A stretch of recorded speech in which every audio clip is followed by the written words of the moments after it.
It's Professor Dave. Let's talk about FDR.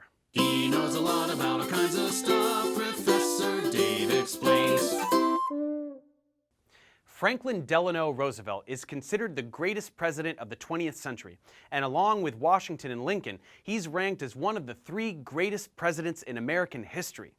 The only president to be elected 4 times, he oversaw the twin crises of the Great Depression and World War II, at times from a wheelchair. He reshaped the American social contract, providing hope for a frightened country during its darkest hours. His ability to connect with listeners on the radio made them feel as if he were a family member or a good neighbor who truly cared for their well-being. He was able to communicate a warmth and empathy that was unparalleled in the nation's history, and his broad smile and sunny optimism inspired confidence when the country's prospects were at their bleakest. Born in 1882 to a prominent family of Dutch ancestry, he attended elite schools like Groton and Harvard, and was strongly influenced by Groton's headmaster, who preached that the duty of Christians was to help the less fortunate, urging students to enter public service. Roosevelt declared years later that no other person outside of his parents had influenced him more.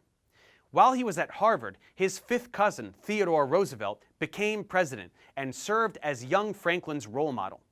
When FDR married another 5th cousin, Eleanor Roosevelt, her uncle, then president, gave her away in place of her deceased father.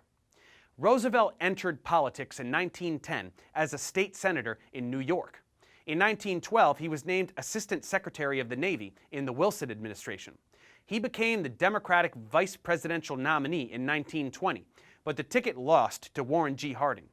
The following year, Roosevelt was stricken with polio while on vacation at Campobello Island in Canada. Roosevelt would lose his ability to move his legs and was never able to walk again, but in time he would be able to simulate a kind of movement by standing while wearing steel braces and lurching forward as aides provided support. In 1938, he founded the National Foundation for Infantile Paralysis, now known as the March of Dimes, which funded research that eliminated polio within the next 20 years. Many believe it was his struggle that gave him his great empathy with the poor and disadvantaged. After recuperating, Roosevelt returned to politics, helping Alfred E. Smith win the election for governor of New York in 1922. Smith urged FDR to run for governor of New York in 1928. Though Smith lost the presidency that year by a landslide, Roosevelt was narrowly elected governor as a reform-minded progressive. With the Wall Street crash of 1929 causing the Great Depression, the Republican candidate President Herbert Hoover was vulnerable, and Roosevelt seized his opportunity to run for president.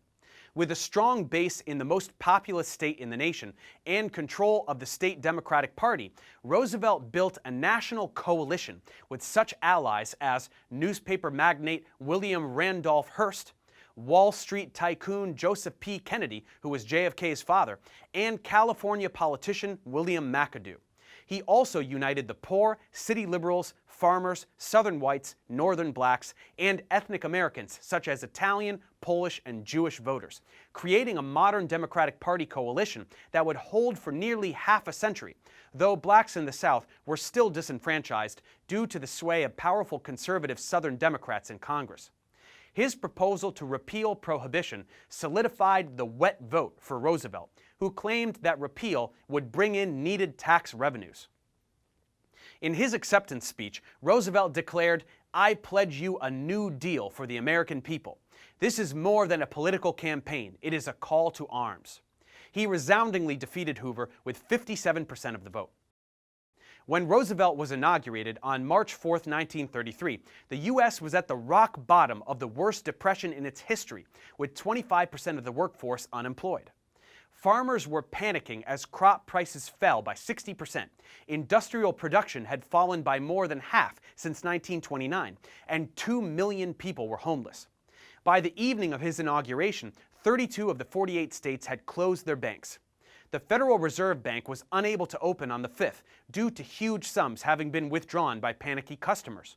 In his inaugural address, FDR sought to reassure the American public that these economic problems were manageable, and he attempted to provide hope for a nation in despair in his inaugural address by his famous words, "The only thing we have to fear is fear itself." He would continue these radio reassurances, known as fireside chats, throughout his presidency. He proved himself a master at communicating a sense of confidence to the public as American families would gather around the radio and listen to their new president's calm assurances that their government was doing all that it could to address the crisis, and that everything would be all right. By going directly to the American people with his proposals, Roosevelt established a trust that created a groundswell of public support for his policies. From March 9th to June 16, 1933, he sent Congress a record number of bills, all of which passed easily. His whirlwind first 100 days centered on relief, recovery, and reform. Relief was urgently needed by tens of millions that were unemployed. Recovery meant boosting the economy back to normal, while reform meant long-term fixes, especially with the financial and banking systems. The day after his inauguration, he declared a bank holiday and called for a special session of Congress to start on March 9th, at which Congress passed the Emergency Banking Act. This was considered essential to restore confidence in the banks. In 1933, major new banking regulations were passed, and in 1934, the Securities and Exchange Commission was created to regulate Wall Street, with Joe Kennedy in charge. Roosevelt signed the Glass-Steagall Act, creating the FDIC to underwrite savings deposits and restrict banks from engaging in risky speculation with investors' money. For almost 70 years, the Glass-Steagall Act prevented the recurring boom and bust cycles that had plagued American history until President Bill Clinton signed its repeal in 1999, which contributed to the Great Recession that began in 2008 under the following Bush administration. Roosevelt also kept his promise to push for the repeal of prohibition. On March 23, 1933, he signed the Cullen-Harrison Act, ending prohibition. Afterwards, he remarked, "I think this would be a good time for a beer." Not all Americans cared for Roosevelt. Many on Wall Street called him a traitor to his class. Roosevelt simply smiled and said, "I welcome their hatred." Oliver Wendell Holmes famously said of him, "A second-class intellect, but a first-class temperament." Roosevelt was not a rigid ideologue in pursuit of his goals. His approach was more haphazard, a kind of throw it against the wall and see what sticks policy. He defended this approach, writing, "The country needs, and unless I mistake its temper, the country demands, bold, persistent experimentation. It is common sense to take a method and try it. If it fails, admit it frankly and try another. But above all, try something." He was interested in results, and he continued his legislative onslaught with even more attempts at relief, recovery, and reform. Relief measures included the most popular of all New Deal agencies, and Roosevelt's own favorite, the Civilian Conservation Corps, which hired 250,000 unemployed young men to work on local rural projects. Roosevelt was a committed environmentalist, like his cousin Teddy, and he created 140 national wildlife refuges, established 29 national forests, and 29 national parks and monuments. Along with relief and recovery, reform of the economy was the goal of the National Industrial Recovery Act of 1933. It tried to end cutthroat competition by forcing industries to come up with established rules of operation, such as minimum prices, agreements not to compete, and production restrictions. Industry needed to raise wages as a condition for approval, and its provisions also promoted unions. The NIRA was found to be unconstitutional by unanimous decision of the U.S. Supreme Court on May 27, 1935. Roosevelt opposed the decision, saying, "The fundamental purposes and principles of the NIRA are sound. To abandon them is unthinkable. It would spell the return to industrial and labor chaos." Roosevelt wanted a federal minimum wage as part of the NIRA, arguing that no business which depends for existence on paying less than living wages to its workers has any right to continue in this country. Recovery was pursued through federal spending. The NIRA included $3.3 billion in spending through the Public Works Administration to stimulate the economy. Roosevelt worked with Republican Senator George Norris to create the largest government-owned industrial enterprise in American history, the Tennessee Valley Authority, which built dams and power stations, controlled floods, and modernized agriculture and home conditions in the poverty-stricken Tennessee Valley. After the 1934 midterms gave Roosevelt large majorities in Congress, he sent in new legislation called the Second New Deal. These measures included the Works Progress Administration, which set up a national relief agency that employed 2 million heads of families, which drove unemployment down from 20.6% in 1933 to 12.5% in 1938. The new legislation also established Social Security, which promised economic security for the elderly, the poor, and the sick. Senator Robert Wagner wrote legislation that became the National Labor Relations Act, also known as the Wagner Act, establishing the rights of workers to organize unions, to engage in collective bargaining, and to take part in strikes. Thereafter, unions enlisted millions of new members, and labor became part of the New Deal coalition. Roosevelt won the 1936 election in a landslide with the energetic support of the labor unions. In contrast to his first term, little major legislation was passed during Roosevelt's second term. But what little there was had substantial impact. The Works Progress Administration created 3 million new jobs after just 1 year. WPA projects included new federal courthouses, post offices, bridges, and infrastructure across the country for national parks. It also provided public funds for artists of all types. But the conservative Supreme Court overturned many of his programs, unanimously ruling that the National Recovery Act was an unconstitutional delegation of legislative power to the president. Following his landslide re-election, in early 1937, Roosevelt stunned Congress by proposing a law to allow him to appoint up to 6 new justices, a court-packing plan that ran into intense political opposition from his own party. But by 1941, Roosevelt had appointed 7 of the 9 justices of the court, resulting in a court that began greenlighting his policies. In Congress, conservative Southern Democrats held the balance of power between liberals and Republicans and used it to prevent any further enactments of the New Deal. The minimum wage law of 1938 was the last substantial New Deal reform act passed by Congress. Despite all he had achieved by the time he was re-elected in 1940, some of Roosevelt's greatest challenges lay ahead, though not in Congress or even on American soil.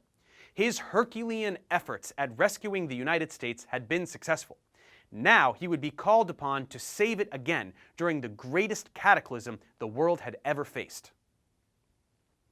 The aggressive foreign policy of Hitler's Nazi Germany in the late 1930s aroused fears of a new world war, but Americans wanted no part of it, and Congress passed a stringent Neutrality Act in 1937. But when Japan invaded China in 1937, public opinion was strongly in favor of China, and Roosevelt gave a speech hoping to contain aggressor nations, proposing that they be treated as health menaces to be quarantined. Meanwhile, he secretly stepped up a program to build long-range submarines that could blockade Japan. In 1938, France, Britain, and Italy signed the Munich Agreement, permitting Hitler to annex Czechoslovakia. At the time of the Munich Agreement, Roosevelt said America would not join a Stop Hitler movement, and that even in the event of German aggression against Czechoslovakia, the U.S. would remain neutral, insisting that France and Britain were America's first line of defense. When World War II began in September 1939, with Germany's invasion of Poland, Roosevelt sought ways to assist Britain and France militarily, and began a regular correspondence with the First Lord of the Admiralty, Winston Churchill, who became Prime Minister of the United Kingdom in May 1940. When Germany invaded Denmark, Norway, the Netherlands, Belgium, Luxembourg, and France, it was clear that military spending had to be dramatically expanded. In July 1940, FDR appointed 2 interventionist Republicans, Henry Stinson and Frank Knox, as Secretaries of War and the Navy, respectively. Both parties gave support to his plans for a rapid buildup of the American military, but isolationists warned that Roosevelt would get the nation into an unnecessary war with Germany, as Congress authorized the nation's first peacetime draft. Roosevelt was so concerned about world events that he became determined to seek an unprecedented third term. At the Democratic Convention, his opposition was poorly organized, and he was nominated 946 to 147 on the first ballot. In his campaign against Wendell Willkie, Roosevelt stressed both his proven leadership experience and his intervention to do everything possible to keep the United States out of war. He won the 1940 election with 55% of the popular vote and 38 of the 48 states. By this time, rearmament was in high gear with bipartisan support, though American isolationists attacked the president as an irresponsible warmonger. Unfazed by these criticisms and confident in the wisdom of his foreign policy initiatives, FDR continued his twin policies of preparedness and aid to the Allied coalition. On December 29, 1940, he delivered his Arsenal of Democracy fireside chat, in which he made the case for American support for its fellow Democratic allies directly to the American people.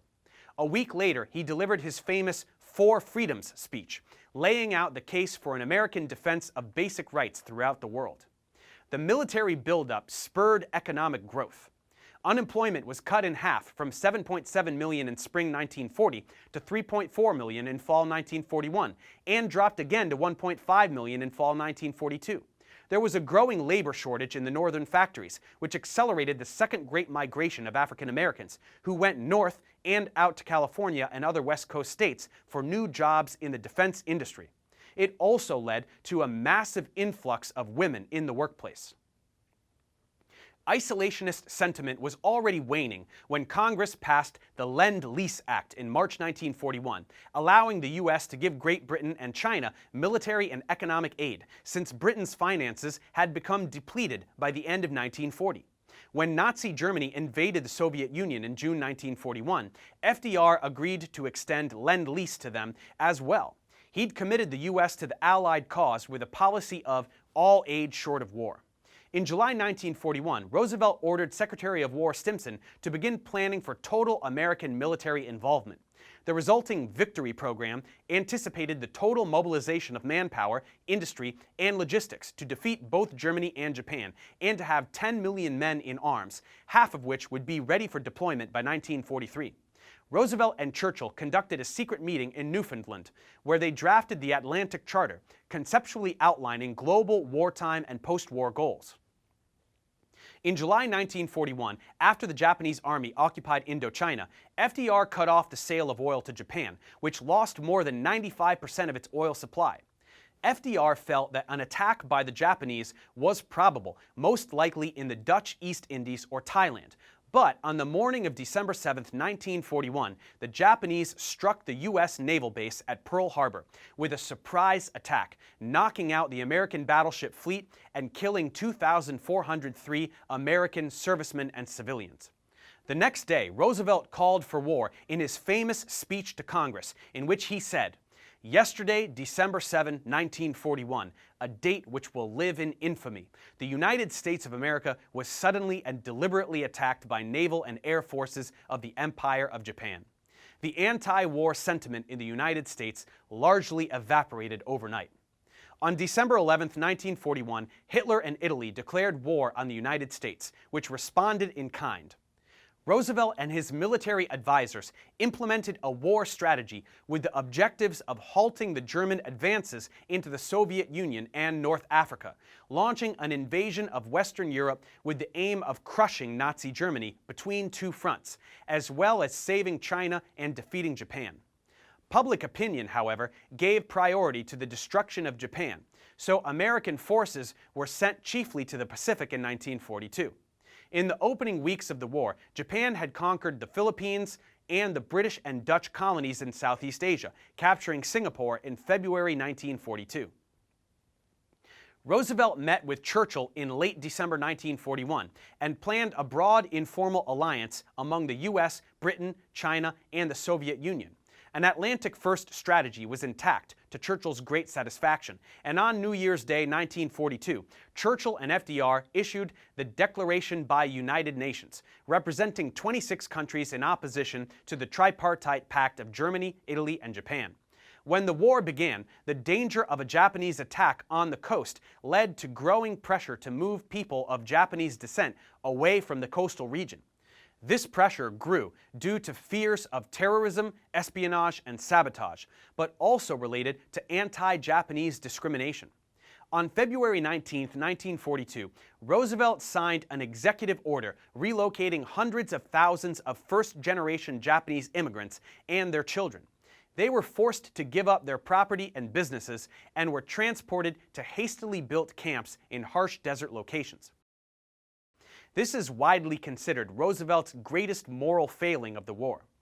After both Hitler and Fascist Italy declared war on the United States, many German and Italian nationals and a small amount of Americans of German or Italian ancestry were also arrested or interned. The Big Three, Roosevelt, Churchill, and Stalin, cooperated on a plan in which American and British troops would concentrate on the Western European front, Soviet troops would fight on the Eastern front, and American, British, and Chinese troops would fight in the Pacific front. In the Pacific, the Japanese advance reached its maximum extent by June 1942, when the U.S. Navy scored a decisive victory at the Battle of Midway. American forces began the slow and costly progress of island hopping through the Pacific, with the objective of gaining bases from which strategic air power could be brought to bear on Japan. In addition, the Allies invaded French Morocco and Algeria in November 1942. FDR and Churchill held another war conference in Casablanca in January 1943, but Stalin declined. They agreed that the Mediterranean focus be continued, with the cross-channel invasion coming later, followed by concentration of efforts in the Pacific. By late 1943, it was apparent that the Allies would ultimately be victorious, so it became increasingly important to make the decisions about the post-war future of Europe. Roosevelt met with Churchill and the Chinese leader Chiang Kai-shek at the Cairo Conference in November 1943, and then went to the Tehran Conference to confer with Churchill and Stalin. Churchill warned of potential domination by a Stalin dictatorship over Eastern Europe, but Roosevelt was more optimistic about opportunities to work with Stalin. At the Tehran Conference, Roosevelt and Churchill discussed plans for a post-war international organization. For his part, Stalin insisted on redrawing the frontiers of Poland, but supported Roosevelt's plan for the United Nations and promised to enter the war against Japan 90 days after Germany was defeated. Running for an unprecedented fourth term in 1944, Roosevelt ran with Missouri Senator Harry Truman, best known for his battle against corruption in wartime spending. Roosevelt campaigned in favor of a strong United Nations, so his victory symbolized support for the nation's future participation in the international community. Due to his declining health, the small-scale ceremony took place on the White House lawn. At the beginning of 1945, with the Allied armies advancing into Germany and the Soviets in control of Poland, the post-war issues came to a head as Roosevelt met again with Stalin and Churchill at Yalta in the Crimean Peninsula. While Roosevelt remained confident that Stalin would keep his promises regarding free elections in Eastern Europe, U.S. Ambassador to the USSR, Averell Harriman, cabled Roosevelt that we must come clearly to realize that the Soviet program is the establishment of totalitarianism, ending personal liberty and democracy as we know it. Later, Roosevelt admitted that his view of Stalin had been too optimistic and that his ambassador was right. In March 1945, he sent strongly worded messages to Stalin, accusing him of breaking his Yalta commitments over Poland, Germany, and other issues. Stalin then accused the Western Allies of plotting a separate peace behind his back. Roosevelt angrily replied, outraged at what he called the vile misrepresentations of my actions. On March 29, 1945, he went to the Little White House at Warm Springs, Georgia, to rest before his anticipated appearance at the founding conference of the United Nations. At lunchtime on April 12th, he complained of a terrific headache and suffered a massive cerebral hemorrhage that afternoon. Americans were stunned at the death of their leader. For some, he was the only president they had ever known. The nation's grief was monumental and barely soothed when Nazi Germany surrendered 1 month later. Upon his death, an editorial by the New York Times declared, "Men will thank God on their knees 100 years from now that Franklin D. Roosevelt was in the White House." Wrote one biographer, he lifted himself from a wheelchair to lift the nation from its knees. FDR inspired a nation at its lowest ebb and led it to victory through a monumental worldwide war, emerging as the strongest and wealthiest society the world had ever known. He remains our finest model for what a president can be.